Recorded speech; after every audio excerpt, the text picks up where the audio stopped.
My dearest friends and fellow Americans, is Donald Trump really going to use military force to take control of Greenland? Or is this just more outrageous comments to set the stage for an art of the deal style negotiation? We'll dive into it. The Joe Rossano Show is next.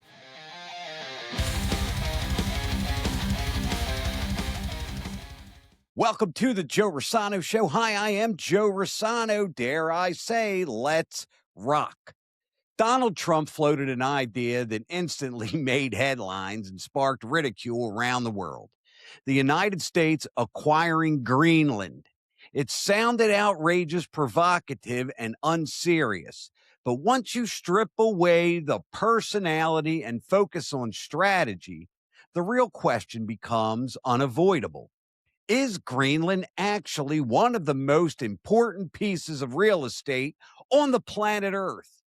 Greenland sits between North America and Europe, deep in the Arctic, along routes that matter militarily, economically, and technologically. Like, share, subscribe, click the notification bell for all the latest episodes of The Joe Rossano Show. Now, as we all know, Greenland sits between North America and Europe, deep in the Arctic, along routes that matter militarily, economically, and technologically. It's home to Pituffik Space Base, a critical U.S. installation used for missile warning, space surveillance, and early detection of threats coming from the Arctic, particularly from Russia. Now, Russia has massively expanded its Arctic presence under Vladimir Putin, reopening Cold War-era bases, deploying advanced submarines, and investing heavily in Arctic weapons platforms. China, under President Xi Jinping, now calls itself near Arctic power,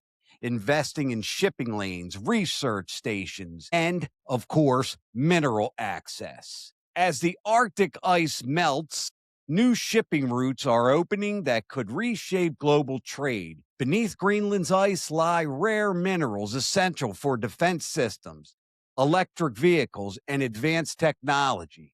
Control of the Arctic is no longer hypothetical. It's happening right now. Greenland, however, is a self-governing territory of Denmark, and a NATO ally. That makes Trump's suggestion explosive. Any talk of U.S. ownership raises questions of sovereignty, international law, and alliance trust. Critics argue the U.S. already gets what it needs through NATO agreements and cooperation with Denmark. They say ownership is unnecessary and destabilizing, especially at a time when NATO unity is essential to counter Russia and China. Supporters, on the other hand, counter with a harder reality. And this is true. Treaties change, governments change, ownership, my dearest friends and fellow Americans, does not. From that perspective, Greenland is not a diplomatic issue, but a long-term strategic asset in an era of great power competition. The irony is, unfortunately, that Russia benefits from this debate. Any fracture from inside NATO weakens Western deterrence. Even discussing Greenland publicly creates tension among allies, which Moscow is happy to exploit. So is Trump wrong? Strategically, no. Greenland matters. The Arctic matters. Russia and China are positioning themselves for the future. But strategy is not just about objectives. It's about execution, which is vital. The real question is whether American leadership in the 21st century comes from ownership and dominance or from alliance, cooperation, and deterrence. Greenland is not just a headline. It's a test on how the U.S. navigates in a changing world. Okay, my dearest friends and fellow Americans, it's time for your questions and comments from the jar. So let's see what the jar has for us today. First one is from Art. Do you think President Trump will use military force to take over Greenland? No, absolutely not. I am telling you, you heard it here on the Joe Rossano Show. He is not going to use military force in any capacity at any time against Greenland for this reason. He would not only be immediately condemned by countries like Russia, China, Iran, etc., but from all allies of the United States would become a pariah. There would be an immediate emergency meeting in the UN to stop this. In addition, I think Congress on both sides of the aisle would move to stop this action and at least unfund this action. At the end of the day, when the chips fall on the table, I just can't believe sometimes, Art, that folks fall for this anymore. What does Trump do? What is his MO? Okay. He wants something, so he makes an outrageous claim. I'm going to use military force to take over Greenland, or I'm going to do something with Greenland, whether they like it or not. And that just sets the stage, in my opinion, for a negotiation. And he does this all the time. And no one seems to stop it. Everybody seems to keep falling for it. And it's like a baseball pitcher who throws nothing but a fastball all the time, and the batters still swing and miss at it. It's exactly what it's like. He makes a claim because that is where he starts a negotiation. Now, love or hate President Donald John Trump, you got to give him this. If he says something or wants to do something that was within his power to do, he does it.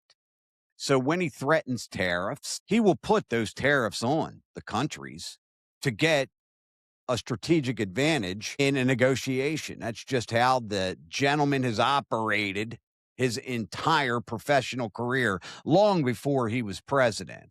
But at the end of the day, will the United States invade Greenland using military force, missiles and soldiers, etc.?